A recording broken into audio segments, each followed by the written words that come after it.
국가대표팀 축구는 한국에서 가장 인기가 있는 스포츠고 그렇죠. 그러다 보니까 많이 집중이 되는 건 당연하고 네. 많은 분들이 이제 아무래도 김민재 선수가 다음 주장감이라고 많이들 생각을 하셨기 아하. 때문에 당연히 그 팬들에게 실망감을 줄 수 있는 인터뷰이긴 했습니다. 대중들 앞에 서 있는 사람들은 뭐든지 잘 하긴 해야 돼요. 그래서 칼날 위에 있는 거죠. 네. 그런데 결국 똑같은 사람이에요. 좀 화제가 됐던 김민재 선수 인터뷰 그리고 이제 사과문이 또 바로 올라갔어요. 김민재 선수가 오전에 이탈리아로 출국을 했죠. 그렇습니다. 바로 오후에 김민재 선수의 인스타그램을 통해서 사과문이 올라왔어요. 자, 김민재 선수가 SNS에 쓴 글인데요. 힘들다는 의미가 잘못 전달돼 글을 올립니다.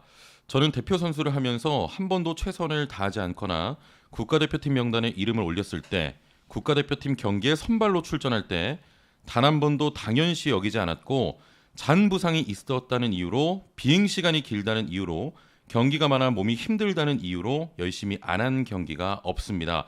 모든 걸 쏟았고 죽어라 뛰었습니다. 어제의 인터뷰로 제가 태극마크를 달고 뛴 49경기는 없어졌고, 태극마크의 의미와 무게와 모든 것들을 모르고 가볍게 생각하는 선수가 돼버렸습니다. 마냥 재밌기만 했던 대표팀에서 점점 비중이 커지고 있는 상황에 부담을 많이 느끼고 있는 상태였고, 멘탈적으로 무너졌다는 이야기는 경기장에서의 부담감, 나는 항상 잘해야 한다는 책임감, 수비수로서 실점했을 때의 실망감, 이런 것들이 힘들었다는 점을 말씀드리고 싶었습니다. 많은 사랑을 받고 있고 지금 제가 축복받은 선수임을 잘 인지하고 있고 이겨내야 할 부분이라고 생각하고 있습니다. 단기간에 모든 부분이 정신적으로 문제가 됐음을 알아주시고 실망했을 팬, 선수분들께 다시 한번 사과의 말씀을 드립니다. 항상 국가대표팀을 응원해 주시고 현장에 와주시는 팬분들 감사합니다.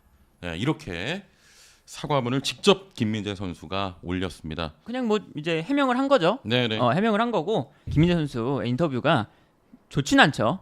좋은 인터뷰는 아니고, 그런데 이게 일단 김민재 선수가 기본적으로 말을 조리 있게 하거나 네. 잘하는 사람은 아니에요. 근데 이제 그래서 어제 이제 심리적으로 또 많이 힘들고 그렇죠. 한 상황이다 보니까 자신의 이런 이제 감정 표현이나 이런 그런 멘트들이 제대로 정리가 안 돼서 나왔는데, 그게 또 이제 아무래도 좀 이제 애매한 그런 이제 멘트도 있었고 그렇죠. 하다 보니까 네. 또 기사가 은퇴 시사 이렇게 나와버리니까 맞습니다. 너무 이제 이 일이 과도하게 좀 커진 느낌이 좀 들죠. 네.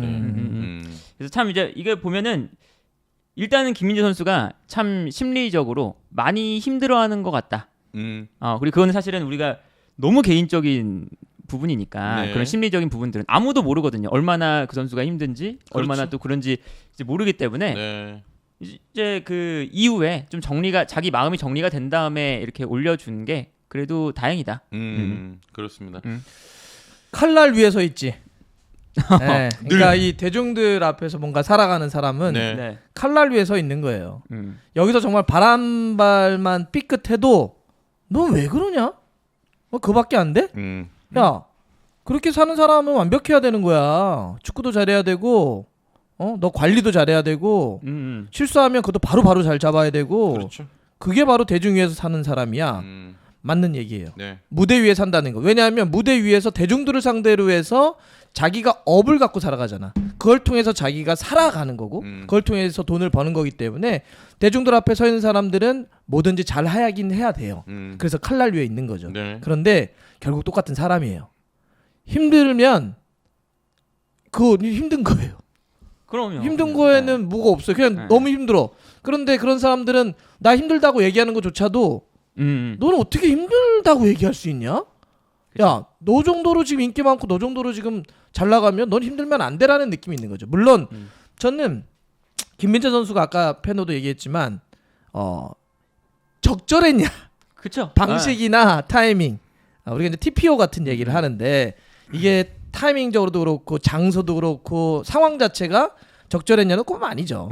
조금은 더 이런 고민을 예를 들어 있었으면 정말 더 깊게 주위 사람들과 대표팀과 협회와 이야기 좀 더 진지하게 하면서 방법은 없는지, 내가 만약에 다음 뭐 소집 때 조금 더 어떻게 배려받을 수 있는 게 있는지, 아니면 그냥 이 너무나 힘든 이 정신적인 피로도를 또 다른 식으로 좀 치료할 수 있는 건 없는지, 회복할 네. 수 있는 건 없는지 이런 걸 논의하는 게 좋았죠. 네네. 저도 그거에 대해서는 적절했냐라고 하면 그러진 않는데 한편으로는 그냥 전 좀 짠했어요. 그렇죠. 이게 우리 선수들이 다 갖고 있는 고민이기도 해요. 다 보면 그러니까 김민재 선수가 생각해봐. 이 정도로까지 주목받았던 게 자기가 인생을 살면서 처음일 걸. 그쵸. 유명한 선수였지만 유럽 전체가 주목한다 그러고 하루에 뭐 그냥 이적 보도가 계속 쏟아져 나오고 뭐 하나 플레이하면 지금 나폴리는 33년 만에 우승을 눈앞에 뒀다 그러고 역사상 챔피언스리그 최고의 성적을 거두고 있고 막 이런 모든 것들이 너무나 한꺼번에 몰려온 아니 나 나폴리 가자마자 나 뭐지 막 이런 거지. 그러니까 진짜 칼날 위에 서 있는 거야 이렇게. 예. 그런 데 있어서의 사실은 적절하지 못했지만 한편으로 그냥 짠했어. 아 저렇게 힘들었구나. 예. 그래서 또 자기도 이제 이렇게 정신 한번 차려봤겠지. 어제 경기 끝나고 나서 내가 무슨 말을 한 거지. 그래도 조금 빠를 잡은 게 네네. 예를 들면 좀 며칠 지나고 또 그랬으면 사실 이 말 갖고 뭐 이게 어떤 거 시사한 거냐 또 어떤 의미냐 당연해. 김민재는 아까도 했지만 무대 위에 서 있는 지금 가장 사람들이 대중들이 바라보고 싶어하는 사람 중에 한 명이거든. 그렇죠. 그러면 수많은 이야기들이 또 쏟아져 나왔을 거라고. 네네. 빨리 자기를 정신 차리고 제가 그런 뜻은 아니었습니다라고 이야기를 한 거 저는 그냥 이렇게 느껴집니다. 네, 그러니까 충분히 힘든 거를 조금 느낄 수 있었지만 약간 인터뷰 어떤 방식이라든지 이런 부분은 조금 미흡했다 이렇게 좀 정리할 그쵸? 수 있을 것 같고 아무래도 뭐 은퇴 시사 이런 건 너무 멀리 간 것 같고 약간 이제 본인에게 쏠리는 부담감. 그러니까 우리가 경기 있을 때 늘 그러잖아요. 김민재 있으니까 괜찮아 이런 말 많이 하잖아요. 그런 게 좀 압박감으로 다가온 것 같아요. 선수 개인으로서. 근데 이제 이 대표팀에 대한 무게감은 좀 더 진지하게 생각해 봐야 돼요. 네. 이건 대표팀이라고 하는 건 예를 들면 이런 건 있어요. 과거와 지금이 대표팀을 바라보는 우리 선수들의 무게감은 달라졌어요. 이거는 전 세계적인 추세이기도 합니다. 예를 들면 예전에 아프리카나 남미에 이런 선수들이 연령별 대회들 있으면 다 나가고 네. 국가대표에 있으면 다 쫓아다니고 막 그랬어요. 네. 왜냐하면 어떤 그 애국심의 발로인 동시에 자기 국가적인 어떤 이 정체성의 발로인 동시에 그 대표팀에서의 활약과 성적이 자기의 유러피언 드림 더 큰 꿈을 이뤄주는 데 있어서의 좋은 어떤 또 이 발판 같은 게 됐었거든.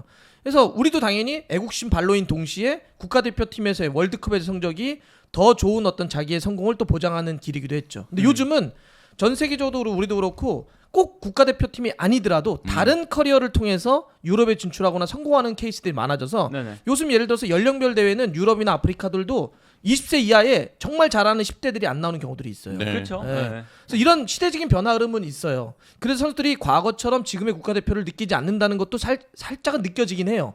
그런데 아무리 그렇다고 하더라도 국가대표팀이라고 하는 건 무게감이 있습니다. 그럼요. 네. 이거는 우리 국민적으로 대표팀은 그렇게 어찌 보면 개인적으로 사적으로 생각할 수 있는 건 아니잖아. 우리도 내가 여기 태어났기 때문에 그 이후로 대한민국 국가대표팀이 월드컵 나가면 다 그렇게 많은 사람들이 응원하고 그러는 건데 그런 거는 좀 그렇지 않으니까 이 무게감이 얼마나 무겁다는 건 어쩔 수 그럼요. 없어요. 이 왕관의 무게감은 자기가 감내해야 됩니다. 또 이거 한편으로는. 그렇죠. 아무래도 뭐 국가대표팀 축구는 한국에서 가장 인기가 있는 스포츠고 그렇죠. 그러다 보니까 지원도 많이 받고. 집중이 되는 건 당연하고 네. 이제 그리고 이제 많은 분들이 이제 아무래도 김민재 선수가 이 다음 주장감이라고 많이들 생각을 하셨기 아하. 때문에 당연히 그 팬들에게 실망감을 줄 수 있는 인터뷰이긴 했습니다. 근데 이제 뭐 이게 사실은 뭐 은퇴 시사나 뭐 국가대표팀을 하기 싫다까지 그렇지. 나가는 네. 거는 전혀 아닐 것 같고 나도 왜냐면 여기서 몇 번 봤거든. 그렇죠. 그래서 뭐 영상도 봤는데 저는 그런 걸 못 느꼈거든요. 아예. 그러니까 나도 힘들다는 느낌. 그냥 말을 잘하는 편이 아니에요. 원래 그 선수가 늘 우리 그랬잖아요. 못해. 네. 그리고 못해. 그 전날에만 봐도 그냥 인터뷰를 심지어 그 전날에 몸이 닿는 데까지 하겠습니다. 맞아. 이랬던 사람이고 네. 그리고 어제 경기만 봐도 마지막에 2대1로 지고 있으니까 자기가 오버래핑해서 막 나가서 압박하는 거 보면 이 선수가 뭐 국가대표팀을 하기 싫어한다는 느낌 전혀 못 받잖아요. 그렇죠. 열심히 그쵸. 뛰었고. 그래서 이제 어제 그런 이제 뭔가 은퇴 시사 요런 이제 키워드로 사실은 되게 자극적으로 너무 제목이. 자극적으로 엄청 많았어. 제목들이 많이 엄청 나왔다. 자극적으로 뽑히더라고. 네. 그래서 뭐 이제 기자분들이 어떻게 느끼셨을지 모르겠으나 그거는 오히려 그렇게 나가니까 김민재 선수에게 더더욱 이제 심리적인 부담감을 그렇지. 주게 되는 네. 그런 기사들이라서 일단은 좋게 보이진 않았습니다. 그런 기사들이. 나 이제 후토크하고 집에 들어가서 요즘 쉬어야 되겠다. 정말 딱 샤워를 하고 침대 딱 누웠는데 전화가 온 거야. 네. 아유 일이 하나 터졌습니다. 그래서 뭐 우리 뭐 호떡 광고 잘못했어 그랬더니 아유 김민재 이런 인터뷰가 나왔습니다. 보여주더라고. 그래서 난 내용을 봐. 일단 내용 본 다음에 판단해 보자. 내가 바로 나갈 것인지 다시 나가서 이 관련한 영상을 찍을 것인지 네. 어떻게 할 것인지. 근데 여기서 몇 가지 좀 봐야 되겠더라고. 이게 진짜 지금 막 기자들이 헤드라인을 뽑는 것처럼 진짜 국대 은퇴를 시사한 것인지로까지는 꼭 그렇게까지 딱 잘라서 얘기하기에는 좀 그런 거야. 그렇죠. 그러면 네. 진행상을 좀 보자. 이건 우리가 지금 뭐 자극적으로 뭘 뽑고 이런 거보다는 선수가 어떤지를 한번 좀 보는 게 중요하겠다. 그래서 오전에 보고 몇몇 좀 알아봤어요. 김민재 지금 상태가 어떤 상태인지. 그래서 그러면 요렇게 해서 차분하게 지금 김민재 있는 그대로 우리가 한번 보고 들어보고 또 김민재도 뭔가를 하지 않겠냐. 이제 사과문까지 올라온 건데 그냥 그래요. 그냥 뭐 이번에 종합해 보면 그런 방식이나 그쵸? 이런 거 적절하지 못했다. 네네. 이런 게 그래서 내가 듣기로는 그 에이전트도 좀 당황했다 그러더라고. 그랬겠죠. 그렇지. 아유 이게 저럴 줄 몰랐지. 이게 뭐지 이런 거였다는 거야. 그러니까 정말 너무 힘드니까 갑자기 힘들어요라고 얘기한 건데 그 힘들어요가 좀 적절하지 않은 방식과 그런 약간 워딩 오해를 살 만한 약간의 워딩이 있었는데. 네네. 근데 또 한편으로는 이게 이 멘탈의 이 스트레스가 상당합니다. 그럼요. 우리 사실 요 정도로 방송하는데도 막 사실 뭐 댓글 하나 보고 누가 하면 사실 속상하고 열받을 때 있잖아. 엄청나요. 이제 무너질 때 이렇게 있잖아. 민감하신 분들은 또 몇 명 있어. 잠도 못 자. 사실 여기서도 지금 봐봐. 뭐 누가 잘못한 거 아니냐. 뭐 쉴드를 안 치. 이런 얘기 하면 속상하기도 하고 저거는 맞아. 더 하고 싶은 얘기도 있는데 솔직히 이런 마음이 있잖아. 우리도. 있죠. 그런데 이거에 곱하기 10,000배, 1,000배 막 이렇게 막 하는 스트레스를 받고 있는 친구들이야. 그럼요. 네. 그래서 유럽은 프로팀이나 대표팀에 심리 상담사들이 다 넣어. 그렇죠. 이 그게 중압감을 아주 이겨낸다는 게 우리는 이러잖아. 말은 쉽게 막 힘들면 야 이겨내. 그렇지. 야 그거 갖고 뭐 이렇게 야 다 그렇게 살아. 뭘 그렇게 살아? 지는 그 위에 한번 서봤어? 그 정말 어목한 그 칼날 위에. 그럴 때 가끔씩 쓰러질 때가 있어요. 그럴 때는 가끔씩 이렇게 쳐주는 거야. 괜찮냐고. 네네네. 그 다음에도 얘기는 해줘야지. 처음에 쓰러졌을 때는 그러니까 진짜 정말 쓰러진 말엔 채찍질하면 안 된다니까. 일단 이렇게 세운 다음에 그럼요, 근데 얘기는 해야지. 예. 야 그런데 네가 지금 있는 그 무대 위가 네가 견뎌야 될 무대야. 넌 그걸 통해서 지금 너의 모든 성취를 꿈을 이뤄나가고 있는 것 아니니라고 얘기는 또 해줘야지. 그렇죠. 그 무대의 무게감은. 네. 자 아무튼 뭐 일단 김민재 선수가 사과문 올리면서 이번 일은 좀 일단락 된 것 같고요. 우리가 또 같이 응원해주면서 좀 기다려줘야 될 것 같습니다. 그렇죠. 중요한 경기도 바로 또 있고 하니까요. 그 다른 종목 같은 경우는 다른 종목도 당연히 슈퍼스타들 같은 경우는 이렇게 막 당연히 스트레스를 좀 있잖아요. 네. 이걸 풀어야 되잖아. 근데 푸는다고 예를 들면 클럽 가서 놀면 사진 찍히잖아. 파파라치한테. 그러니까 이게 그 농구, NBA 이런 데서 많이 했던 처음 시작됐던 문화, 뭐 그쪽에서 많이 했던 네. 문화라는데 친구들을 데리고 다녀 수십 명씩. 그렇죠. 적게는 몇 명 아시죠? 네. 쭉 데리고 다녀요. 그래서 친구들이랑 집에서 노는 거야. 맞아요. 그래서 그렇게 자기 릴렉스도 하고 스트레스 좀 풀고. 네. 그래서 네이마르도 자기 유럽에 그쵸. 줄 때 네. 친구들 야 내가 니네들 월급 줄 테니까 여기서 좀 놀아. 그게 직업이죠. 그게 직업이야. 그 친구들은 친구들은. 내 친구 네이마르랑 놀아주는 게 직업이에요. 네네. 이런 식으로 해서 그 친구들이 릴렉스 할 수 있는 걸 보장을 해요. 그렇지. 근데 걔네들은 돈도 있고 그런 문화들이 있는 건데 사실 우리가 많이 그래 봐라. 손흥민 선수가 친구들 많이 5명 불러서 월급 주면서 5명 데리고 있다는 게 있으면 야 또 우리 정서에 돈 또 벌더니 맞아. 이렇게 되는 거죠. 그러니까 네. 그만큼 그 압박감이 상당하다는 거고 그렇지. 유럽이나 남미는 그런 이제 이게 있죠. 네. 그렇게 푸는 방식들도. 이제 뭐 또 진짜 리그 그리고 챔피언스리그 있잖아요. 예, 네. 같이 또 응원해 주시면 좋을 것 같아요. 근데 이게 이럴 땐 딱 그거잖아. 진짜 다음에 덜 잘 뛰어야 돼 이제. 그렇죠.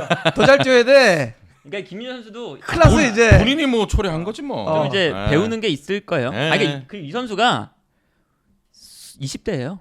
20대야. 20대야. 만으로 하면 26이잖아요. 어리지. 그렇기 때문에 이 선수가 뭐 그렇게 인생에 대한 경험이 많고 이런 네. 사람이 아니기 때문에 우리가 그런 것도 좀 감안해서 봐야 그렇습니다. 되고. 예. 왕관의 무게를 견뎌야 되지만 또 얼마나 힘들겠습니까? 예. 자, 아무튼 이 이야기 여기까지 좀 나눠보고요.